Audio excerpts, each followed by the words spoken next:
Hey everyone, this is Deadite, and let's talk about those mechanical arm upgrades in Sekiro. These shinobi prosthetics are incredibly diverse and function not only as special attacks during combat, but greatly help with stealth as well as farming gold and items. The following 5 are the ones that I found to be most useful in the game. Your playstyle might benefit from some alternate choices, but these are what I would consider to be the best ones to save those crafty materials for.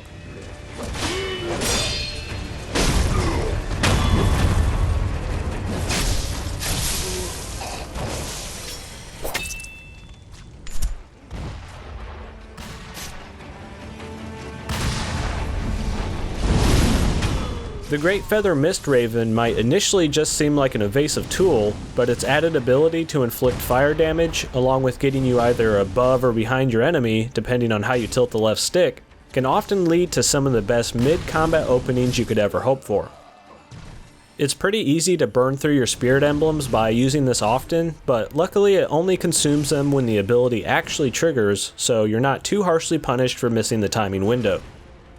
The Great Feather Mist Raven prosthetic can fundamentally change how you approach combat situations, and I found it to be great for both offense and defense if managed correctly, and it makes you look pretty slick.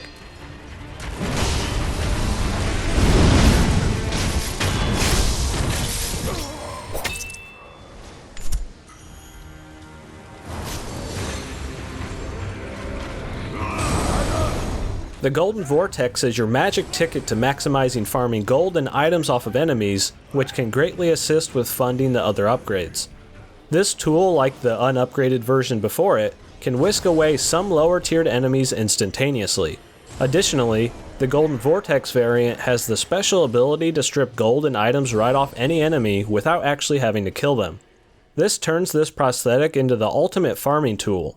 Find a group of enemies near a checkpoint idle, run up, activate this skill, reap the rewards, rinse and repeat. You will learn to love this upgrade, especially in the late game, as it's vital if you're trying to easily upgrade everything.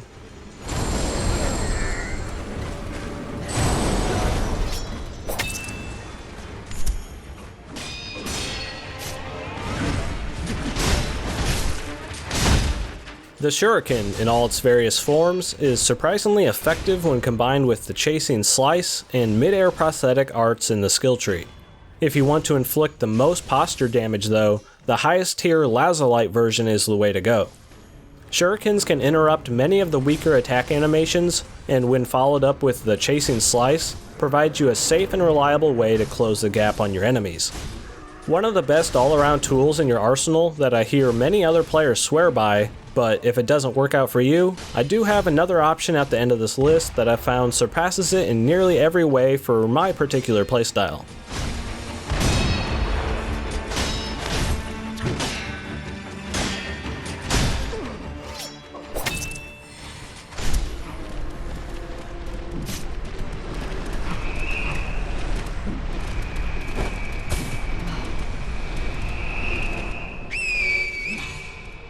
The Finger Whistle is a tool that allows you to pull individual units from a pack, but the Mountain Echo upgrade doubles its creative freedom when trying to set up tricky stealth kills. This version of the prosthetic allows you to hold down the button for a moment to lay down a sound trigger that plays after a few seconds, pretty much like setting down a timed lure.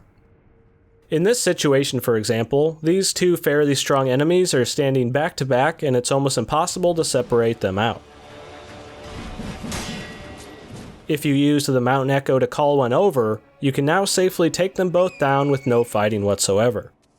This can be a vital trick to use on some of the mini-bosses scattered throughout the world, and can greatly help you with thinning the herd before combat.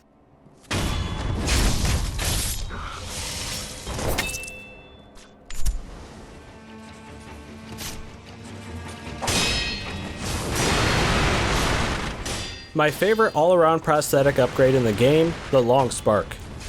This throws out a barrage of firecrackers that briefly stun nearly every enemy in the game, and doubly so for beast-type enemies. The Long Spark variant stays active longer than the default firecrackers, and helps you to get in some free hits during combat or to safely reset a situation that's getting out of hand. This is another tool that greatly benefits from the mid-air prosthetics art in the skill tree, allowing you to either lead in with this stun or safely retreat away. If I ever just need a second to reset a situation back to neutral to get my bearings, I always feel like the long spark has my back.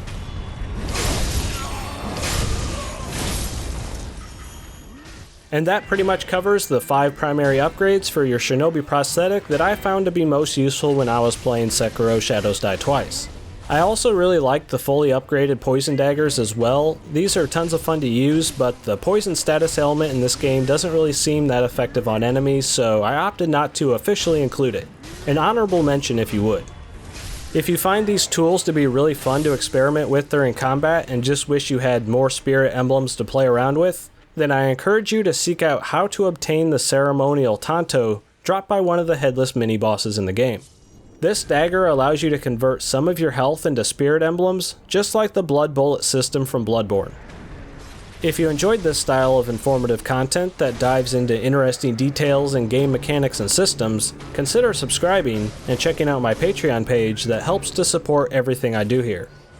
Also, a special thanks to Activision for providing a copy of Sekiro to the channel, and as always, this has been Deadite from Boomstick Gaming, and thanks for watching.